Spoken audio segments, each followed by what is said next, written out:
22 মাহ 2 বছৰলৈ 2 মাহ থাকি গ'ল মোৰ অনুৰোধকো চেৰাই গৈ পেলাই 2 মাহ আগতে 22 মাহত এইখন দলং আজি তেওঁ নিৰ্মাণ কৰি উলিয়াইছে আৰু নিৰ্মাণ কৰি উলোৱাৰ পিছত ইমান সুন্দৰ দলংখন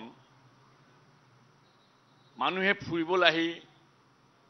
গাড়ীৰে যোৱা মানুহে বেছি সুবিধা পাব খোজকাঢ়িয়ে যোৱা মানুহ হয়তো বহুত নলাব এই সুন্দৰ ব্ৰিজখনত বাৰু মানুহে লেতেৰা কৰিবলৈ বিচৰা মানুহ ওলাবনে আমাৰ সমাজত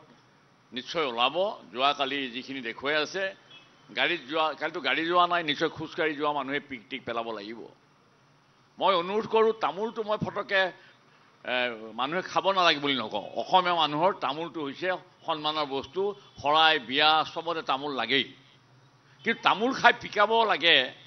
সেইটোতহে মই বিৰোধী কিন্তু তামোলটো বন্ধ কৰক আপোনালোক কোনো নাখাব বুলি ক'ব নোৱাৰোঁ কিন্তু গুটখা বুলি যে কৈছে আৰু যে টিখৰ এইবিলাক বন্ধ কৰিবৰ কাৰণে মই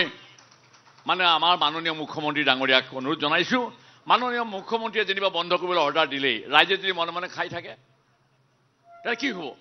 ৰাইজৰ সহযোগিতা নহ'লে চৰকাৰে কাম কৰিব পাৰে নেকি ৰাইজৰ সহযোগিতা নাথাকে বহুত ক্ষেত্ৰত মই দেখিছোঁ ৰাইজৰ সহযোগিতা নাথাকে দেখুৱাই নিদিয়ে ক'ত কোনে কি দুৰ্নীতি কৰিছে ক'ত কোনে মানে সমাজৰ বিৰোধী কাৰ্যকলাপত লিপ্ত হৈছে দেখুৱাই নিদিয়ে মই অনুৰোধ কৰিম ৰাইজক যে ব্ৰিজখন নিজৰ বুলি আপোনালোকে ভাবিব লাগিব আৰু কোনোবা পিক পেলোৱা মানুহ বাছৰ পৰা গ'লেই পিক পেলাব দেই মই জানো মই বাছৰ পৰা যোৱা মানুহে পিক পেলাব পৰা সম্ভাৱনা আছে গতিকে বাছত যাওঁতে পিক তামোল খাই উঠা মানুহক তাতে মানে নজৰত আহিব লাগিব তেনেকুৱা মানে পিক পেলোৱা মানুহক যদি কোনোবাই দেখুৱাই দিব পাৰে মই মোৰ পকেটৰ পৰা 5,000 টকা দিম মই মোৰ ফালৰ পৰা বাছত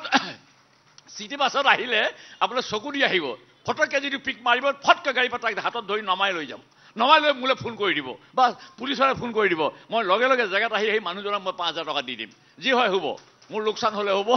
আপোনালোকক সেইখিনি মই আবেদন জনাইছোঁ